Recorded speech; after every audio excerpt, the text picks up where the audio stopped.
The morning light hit Washington, D.C. with its usual dull, gray insistence, spreading over the city like a blanket that promised routine but often delivered anything but. This was a city that breathed politics the way other towns breathed oxygen, a place where every whisper carried ambition, and every raised eyebrow could shift the arc of a news cycle.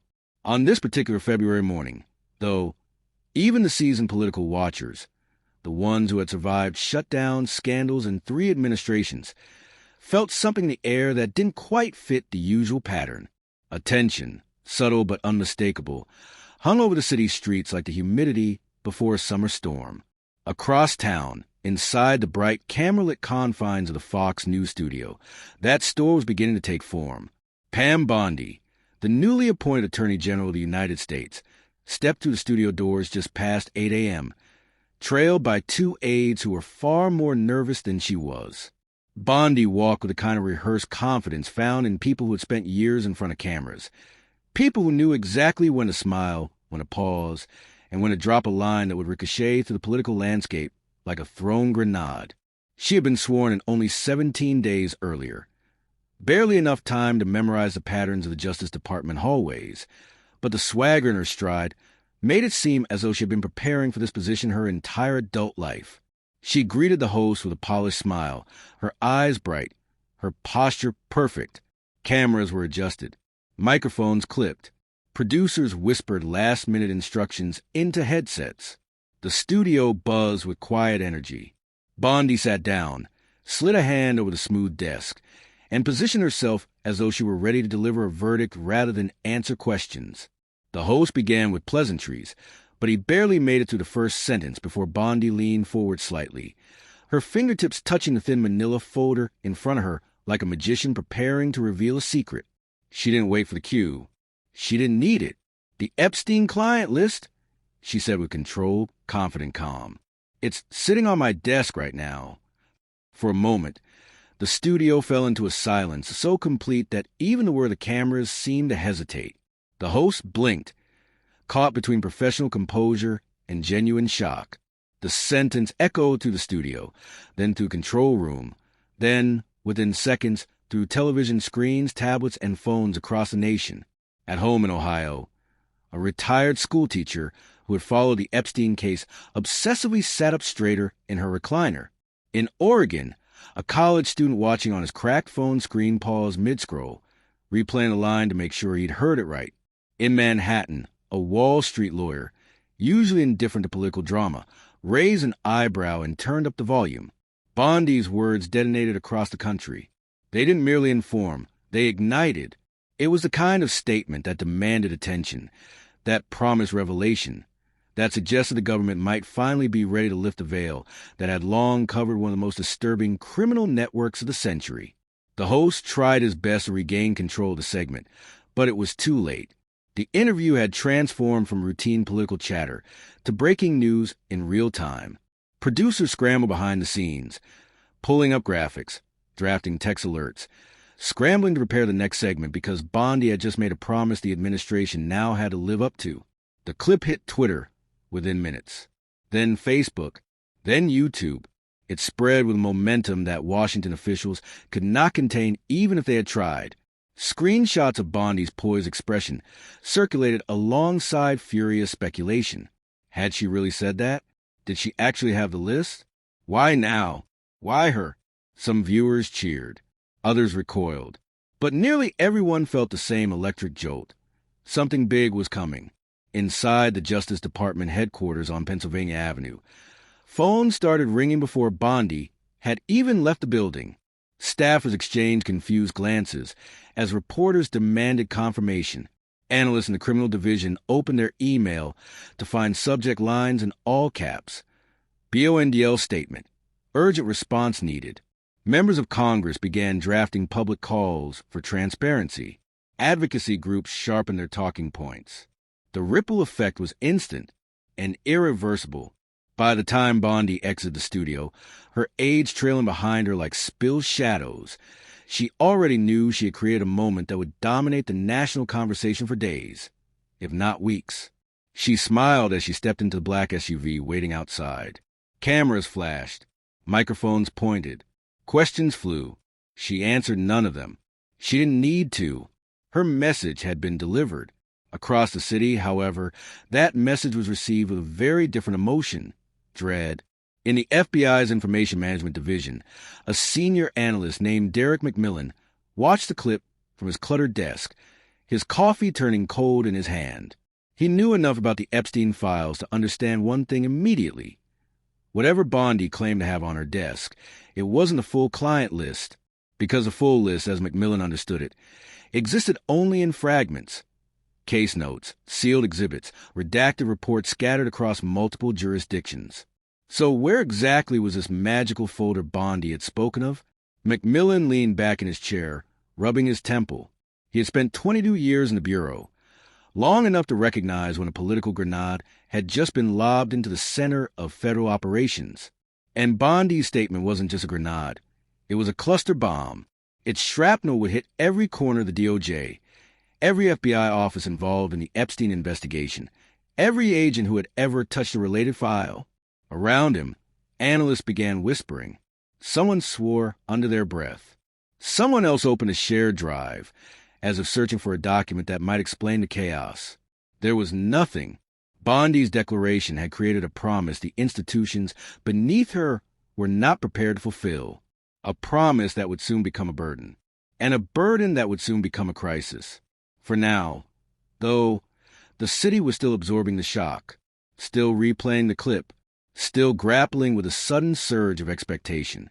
But beneath the noise, beneath the headlines and hashtags, beneath the carefully crafted statements soon to be released by the White House, there was a truth nobody wanted to admit.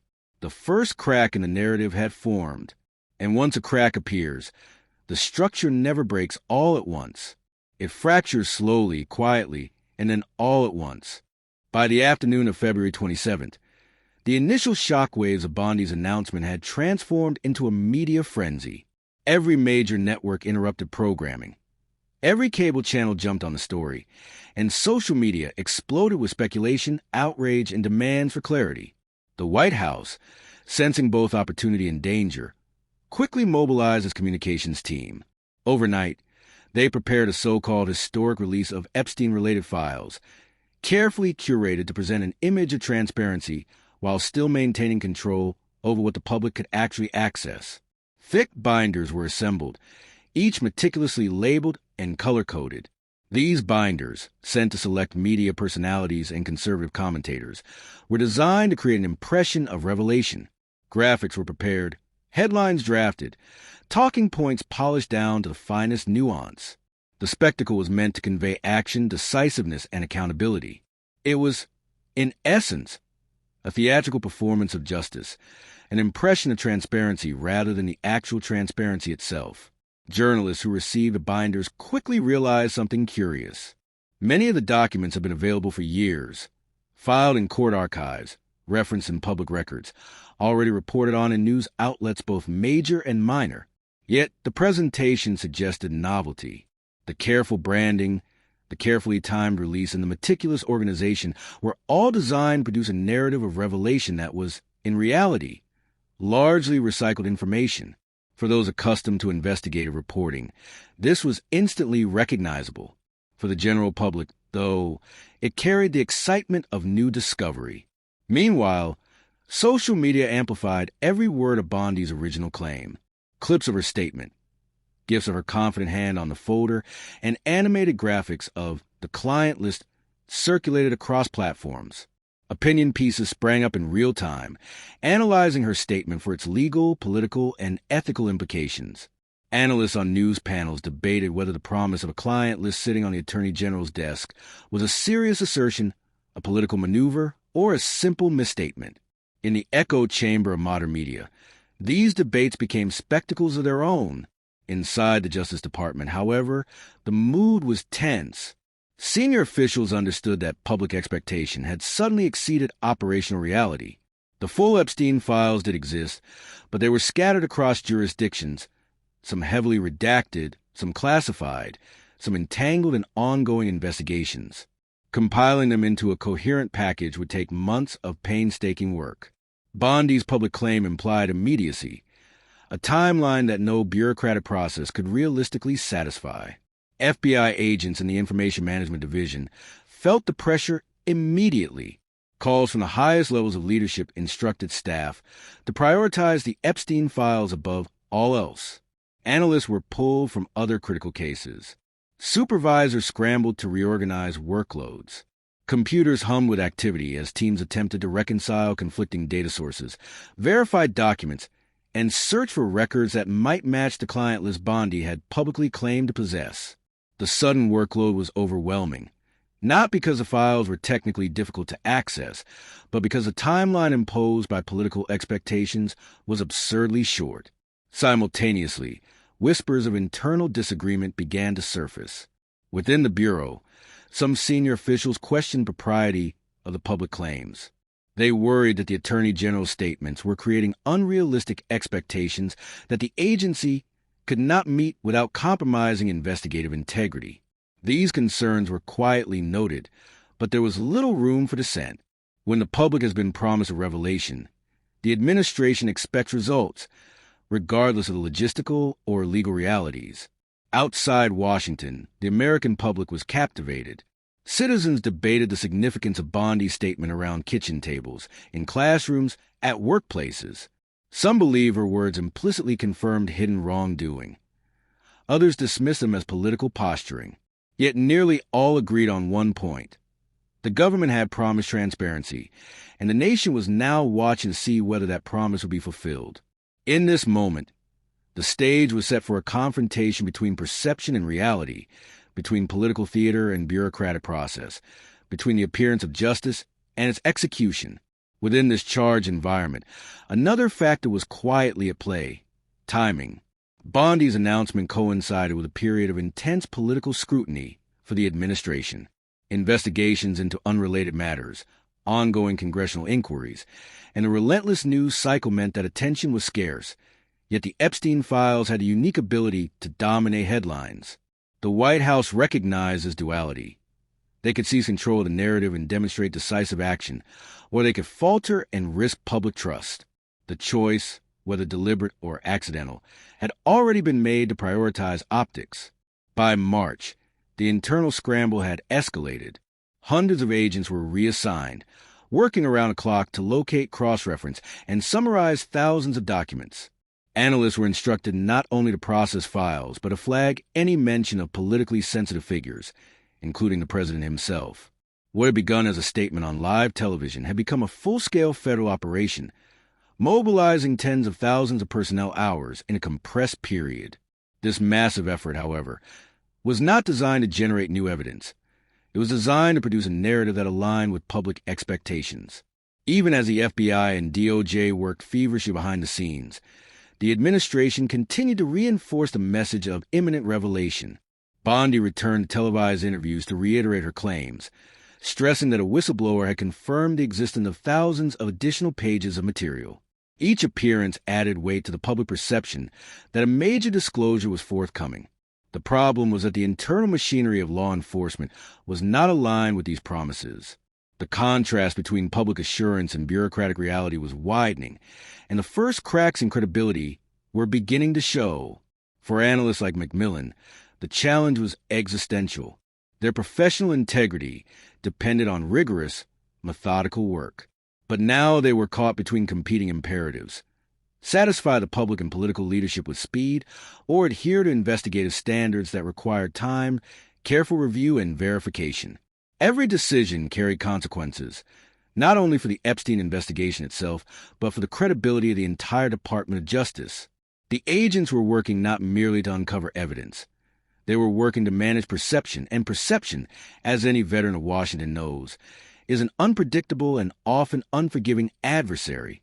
Even outside official channels, the effects were visible. Newsrooms debated the timing and scope of the so-called release. Legal experts parsed Bondi's statement for implications of misconduct or misrepresentation. Citizens, increasingly aware of the discrepancy between expectation and output, began to express skepticism. Social media, which had initially amplified excitement, now became a forum for doubt. By early March, the operation to compile and review Epstein-related files had reached a fever pitch. The initial flurry of binders and public statements had set expectations sky high, and the Department of Justice now faced a dual challenge. First, to locate and verify the documents Bondi had publicly promised, and second, to manage the political optics surrounding the investigation. For those working inside the DOJ and FBI, the distinction between these two objectives was increasingly blurry. They were no longer merely analysts and investigators. They had become actors in a carefully choreographed performance that demanded speed over certainty. Agents and analysts were pulled from long-term investigations and reassigned to the Epstein Review Project. In the Information Management Division alone, hundreds of personnel worked in 24-hour shifts, scouring thousands of digital files, cross-referencing paper records, and cataloging documents with meticulous care. Supervisors, themselves under immense pressure, instructed staff to flag any mention of politically sensitive figures, with special emphasis on the president and other administration officials. It was a politically charged directive that introduced an unprecedented level of scrutiny and, for many, a lingering unease. Within the FBI's New York field office, senior officials privately debated the propriety of such a directive. Some questioned whether instructing agents to highlight records based on mentions of political leaders compromised the agency's impartiality.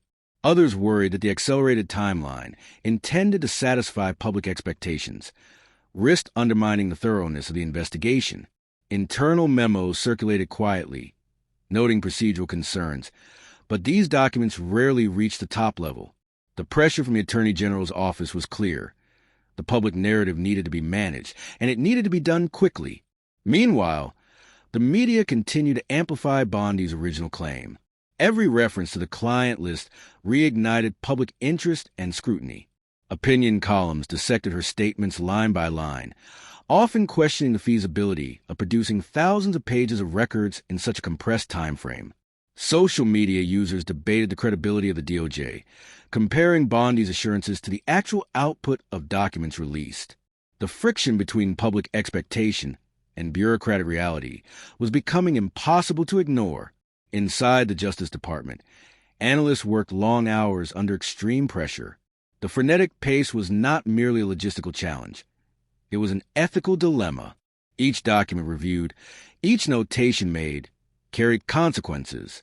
Mistakes could be cited by media as incompetence or misrepresentation. Delays could be interpreted as obstruction. And the shadow of political influence loomed over every decision. Analysts were no longer merely handling evidence. They were navigating the intersection of law, politics, and public perception, often without clear guidance. By mid-March, after weeks of round-the-clock work, the first internal assessment was drafted. The document, and signed and uncirculated outside of select DOJ leadership, reflected the reality that analysts had found few previously undisclosed records. The client list, as publicly described by Bondi, remained elusive. Some records were already part of the public domain, and others were incomplete, fragmented, or heavily redacted. The memorandum highlighted systemic issues. The files existed across multiple jurisdictions, some under active investigation, and piecing them together would require careful, deliberate coordination. Yet no acknowledgement of these complications had been made in the public sphere. The tension within the FBI escalated as internal disagreements surfaced. Certain senior agents openly questioned the handling of the review process, arguing that political imperatives were taking precedence over investigative integrity. Others feared retaliation or public criticism if they voiced dissent. The result was a muted, uneasy compliance. Agents carried out their tasks diligently, but the morale of those involved was fraying. Whispers circulated about the disconnect between Bondi's televised promises and the actual evidence available. Staffers began to realize that the exercise, while massive in scale, was producing little new insight, yet consuming enormous resources. Meanwhile, the White House continued to reinforce the narrative of imminent transparency. Bondi's repeated media appearances suggested that the promised client list was merely days away from being publicly revealed. Prominent political allies echoed her statements, while critics cautioned against expecting revelations that matched the lofty public assurances. The dichotomy was stark. The administration needed to appear decisive and transparent, but the reality of the investigation was far more complex and time-consuming than the public had been led to believe. Outside Washington, the American public remained deeply invested.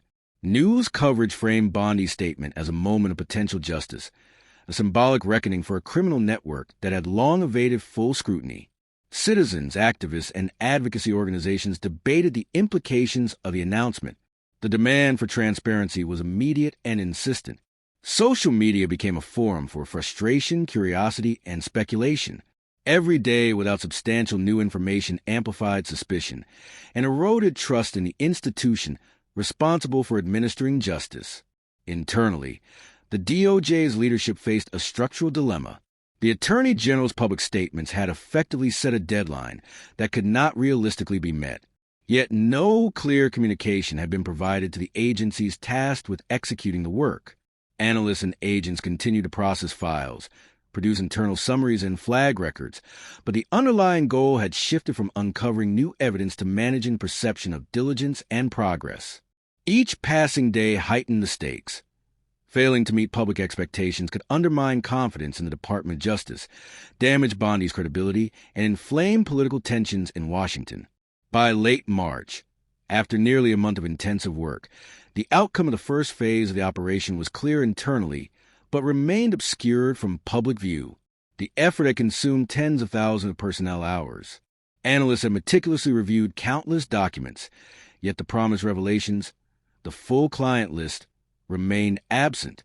The unsigned memorandum reflected the internal consensus. While the review process had been thorough in scope, it had yielded little new information. Nevertheless, the political narrative demanded a continuation of the public performance, a managed disclosure that could maintain the appearance of transparency while delaying uncomfortable truths. As the first cracks in the narrative widened, the broader implications became evident. The tension between political messaging and investigative reality was creating a feedback loop. Every public statement by Bondi increased the pressure on the DOJ, and every internal acknowledgement of missing or incomplete records intensified the risk of reputational damage. Analysts and agents understood that their work was being interpreted not only as an investigation, but as a symbol of governmental accountability. The stakes were no longer purely professional. They were political, institutional, and deeply personal. By early July, the political and bureaucratic pressure surrounding the Epstein investigation had reached a critical juncture. The Department of Justice had spent months mobilizing personnel, reviewing documents, and chasing records promised by Attorney General Bondi to be on her desk, yet the results remained frustratingly minimal. Internally, senior FBI officials expressed concern over the methods being used, the timeline imposed, and the overt political instructions given to flag any records mentioning the president. Morale was low, frustration high, and skepticism simmering quietly beneath the polished official statements designed for public consumption. On July 7th, the DOJ released what was supposed to be the culmination of this frenetic effort, an unsigned memorandum claiming to summarize a systemic review of Epstein-related materials. The memo, however, revealed little new information. No incriminating client list was disclosed. No previously undisclosed evidence appeared. To the public and to investigative reporters, the memorandum read more like a perfunctory summary than a definitive disclosure. Experts who examined it noticed inconsistencies, vague language, and an absence of authorial accountability, a hallmark of something created more for optics than substance. Included within the memorandum were references to surveillance video footage from outside Epstein's cell during the critical hours before his death.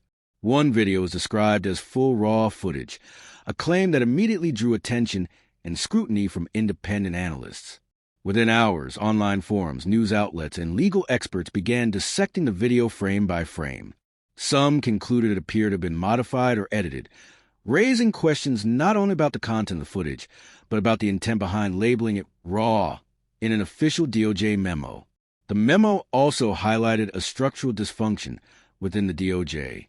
Even as Bondi had publicly promised transparency and full disclosure, the operational reality had diverged sharply.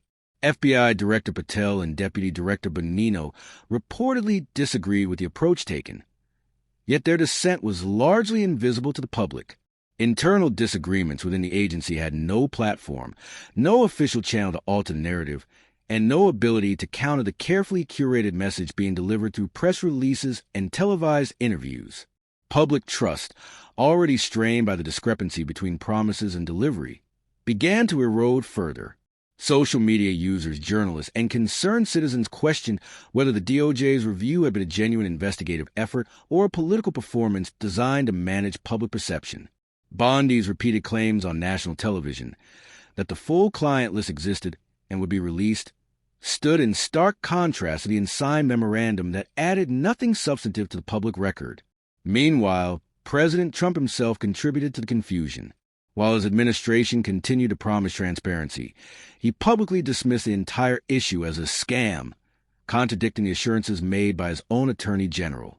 On his personal social media accounts, he criticized those expressing concern about the investigation, calling them naive for believing in the promised disclosure.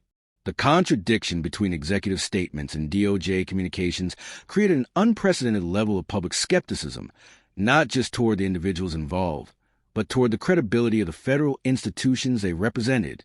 The unsigned memo and the administration's handling of the Epstein records exemplified a broader structural issue, the politicization of investigative processes. When officials publicly promise full disclosure but privately prioritize optics over evidence, the consequences ripple outward, affecting not just specific cases but public confidence in the justice system as a whole. Every delay, contradiction, or overstatement further erodes the trust essential for the DOJ to function effectively. The July memorandum, rather than closing the chapter, created new controversies. Experts questioned the authenticity of the evidence, journalists highlighted procedural inconsistencies, and political commentators debated the implications of DOJ leadership acting under perceived political pressure. The public, meanwhile, was left with more questions and answers. Where were the documents Bondi had promised? Why did the review consume so many personnel hours with so little output? What role did political influence play in shaping the investigation? For those inside the DOJ, the internal dynamics were tense. Analysts and agents who had labored through 24-hour shifts to process documents found themselves caught between professional obligation and political theater. Their work, intended to uncover facts, had been repurposed as a tool for messaging. The friction between institutional integrity and the demands of the administration created a palpable strain, highlighting the delicate balance required to maintain both justice and public trust. Ultimately, Segment 2 captures the beginning of the unraveling. The release of the July memorandum, the expert critiques of the footage, and the growing mistrust fueled by inconsistent messaging from the Attorney General and the President. It sets the stage for further exploration of the consequences of these actions on the public's faith in the justice system and the structural vulnerabilities revealed when politics infiltrate investigations. Following the release of the July 7th memorandum, the political and public environment surrounding the Epstein files entered a new, more volatile phase. What had begun as an announcement of transparency had devolved into a spectacle of doubt, skepticism, and suspicion. Analysts, journalists, politicians, and ordinary citizens alike scrutinized every statement, every document, and every frame of released video footage. For the American public, what should have been a straightforward disclosure of evidence instead became a labyrinth of confusion. The unsigned memorandum itself, intended as a capstone of months of federal effort, instead raised more questions than it answered. Internal critics pointed out that the memo lacked authorship, citations, and concrete findings. While it described the existence of certain documents and surveillance materials, it failed to substantiate claims regarding Epstein's client list or the full scope of the criminal network under investigation. In essence, it communicated volume without substance, a bureaucratic echo chamber designed more to signal effort than provide clarity. Media outlets immediately seized on this gap between promise and delivery. Major newspapers, cable networks, and online platforms reported on the memo with a mix of confusion and incredulity. Headlines emphasized the lack of new revelations, highlighting the contrast between Attorney General Bondi's previous assurances and the memo's content. Editorials debated whether this represented negligence, intentional obfuscation, or a deeper structural failure within the Justice Department. Opinion pieces explored the psychological effect on the public, emphasizing how repeated overpromises and underdelivery contributed to the erosion of trust in federal institutions. Experts who examined the video footage referenced in the memorandum raised alarms. Claims that the video was full raw footage were quickly disputed as digital analysts pointed out potential edits, missing frames, and irregularities in timestamps. Even a casual observer could sense that something had been altered, leading to speculation about whether these discrepancies were accidental, procedural, or politically motivated. The controversy surrounding the footage became a lens through which critics evaluated the administration's overall handling of the Epstein files. If transparency was claimed but evidence appeared manipulated, how could the public trust any part of the process? Inside the Department of Justice, the July memorandum exacerbated pre-existing tensions between leadership and field agents. FBI Director Patel and Deputy Director Bonino reportedly voiced concerns about the approach taken, particularly the emphasis on political optics over methodical investigation. Some officials feared that prioritizing flagged records mentioning the president introduced bias and compromised the integrity of the review. Others worried that releasing incomplete or misleading information would permanently damage the public's perception of the DOJ. Despite these internal debates, the memo was finalized and released without addressing these critiques, further deepening institutional strain. Political actors quickly recognized the implications. Critics in Congress accused the Attorney General of politicizing the investigation, while supporters praised the administration for its ostensible commitment to transparency. This polarization extended into broader media ecosystem, with conservative commentators emphasizing procedural rigor and liberal outlets highlighting discrepancies and unanswered questions. The public, caught between these competing narratives, struggled to discern what was credible, further contributing to a climate of distrust. Social media amplified these tensions in real time. Citizens dissected the memo line by line, creating threads analyzing every assertion, every omission, and every claim of evidence. Amateur sleuths debated video anomalies and document authenticity, while legal experts provided nuanced critiques of DOJ procedures. Memes, commentary videos, and viral threads transformed the memorandum from a bureaucratic release into a focal point of public debate. What was intended as a demonstration of transparency instead became a symbol of opacity. The Trump administration's communication strategy added further complexity. Public statements by the president undermined the DOJ's messaging, describing the investigation as a scam, while also expressing frustration with those seeking accountability. This contradictory messaging created cognitive dissonance among supporters and critics alike. For the American public, the message was clear. Even when transparency was promised, conflicting signals from the highest levels of government made it impossible to determine what could be trusted. Within this environment, the operational realities of the DOJ were obscured by perception. Analysts and agents who had worked tirelessly to review and organize thousands of documents found themselves both praised and vilified, depending on the lens through which the public viewed the investigation. Morale within the department suffered as the distinction between performing an investigation and managing a narrative became increasingly blurred. Senior leadership faced the challenge of balancing political demands, public scrutiny, and investigative integrity, often with no clear path forward. Segment 3 also marks the beginning of a broader crisis of institutional trust. The public's confidence in the DOJ, the FBI, and the administration's commitment to impartial justice began to erode noticeably. Every contradictory statement, every delayed disclosure, and every questionable piece of evidence contributed to a cumulative skepticism that would influence public perception long after the initial announcements.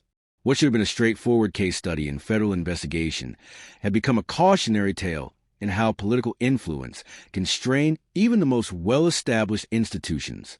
Ultimately, Segment 3 emphasizes the human, political, and institutional consequences of the July Memorandum and the public handling of the Epstein files. It highlights the tension between expectation and reality, the ethical and procedural dilemmas faced by career law enforcement personnel, and the broader implications for public trust in government. The episode illustrates how a single public statement, amplified by media and political forces, can reverberate through institutions, shaping both perception and operational practice. As the summer progressed, the Epstein files controversy evolved into more than just a debate over documents. It became a flashpoint for a deeper discussion about institutional integrity, political influence, and public trust in federal justice. The contradictions in messaging from the Attorney General and the White House became impossible to ignore. Bondi's repeated statements promising full disclosure of the Epstein client list were directly contradicted by the unsigned July 7 memorandum, which revealed nothing new. Meanwhile, President Trump's public dismissals of the investigation as a scam amplified the perception that transparency was being manipulated for political convenience. Internally, DOJ leadership faced mounting pressure from multiple directions. Agents and analysts who had devoted thousands of personnel hours to reviewing the documents were frustrated by the lack of clarity about expectations and outcomes. Many have been instructed to flag records mentioning the president, a directive that some senior officials privately questioned as politically biased. Others were concerned about the implications of releasing incomplete or misleading information to the public. These internal tensions highlighted a structural issue. When political priorities override investigative standards, even well-resourced agencies can struggle to maintain credibility. Public scrutiny intensified as media organizations compared Bondi's statements to the results produced by her department. Cable news segments and opinion articles dissected her Fox News interviews, highlighting the discrepancies between her promises and the memorandum's findings. Social media commentary amplified this critique, with users creating threads, videos, and visual timelines that contrasted her assurances with the actual output of the DOJ. What emerged was a growing perception that officials were managing optics rather than pursuing substantive justice. The July memorandum's references to surveillance video from Epstein's cell further fueled public skepticism. Experts who analyzed the footage noted anomalies, missing frames, irregular timestamps, and signs of possible editing. Although these critiques did not prove deliberate manipulation, they reinforced the impression that the DOJ's release was designed more to give the appearance of completeness than provide unvarnished evidence. The discrepancy between Bondi's promises and the public record became a focal point for critics, who argued that the administration had prioritized narrative control over genuine accountability. The contradictions extended beyond public statements and media analysis. Internal DOJ documents suggested disagreements among top officials about how to handle politically sensitive materials. FBI Director Patel and Deputy Director Bonino reportedly raised concerns that were largely ignored or sidelined. These disagreements underscore the tension between career law enforcement professionals committed to impartial investigation and political appointees seeking to control messaging. The resulting friction not only strained relationships within the DOJ, but also signaled to the public that the system of checks and balances within the department was under pressure. Political fallout from these contradictions was immediate. Congressional leaders questioned whether the DOJ had allowed political considerations to influence its investigative priorities. Advocacy groups criticized the administration for creating the illusion of transparency without delivering substantive results. Meanwhile, the public's faith in the justice system suffered as repeated overpromises and underdeliveries eroded trust. Citizens who had expected clarity and accountability were left with unanswered questions and a growing sense of skepticism. Segment 4 also emphasizes the human dimension of crisis. DOJ employees who worked tirelessly to locate, review, and summarize thousands of documents found themselves caught between institutional duty and political performance. The operational strain, combined with the public scrutiny and media critique, created an environment of stress and uncertainty. Career professionals within the DOJ had to reconcile the moral and ethical imperatives of their roles with the practical reality of working under political pressure, a challenge that tested both personal integrity and institutional resilience. The episode underscores a broader principle. Credibility is the backbone of public trust in justice. When officials publicly commit to transparency but fail to deliver, they weaken not only their own reputation, but the institutions they represent. Every discrepancy between statement and action, every unresolved question, and every unexplained omission contributes to a cumulative erosion of trust. Segment 4 highlights how repeated contradictions and political interference in high-profile investigations can have long-term consequences for the legitimacy of law enforcement agencies. Ultimately, this segment illustrates the intersection of political theater and institutional responsibility. The Epstein investigation, once framed as a straightforward pursuit of evidence, had become emblematic of a system under strain. It highlighted the delicate balance between public accountability, political influence, and the principles of impartial justice. As contradictions accumulated, trust frayed, and the public grew increasingly skeptical, The episode served as a cautionary tale about the dangers of prioritizing narrative control over substantive transparency.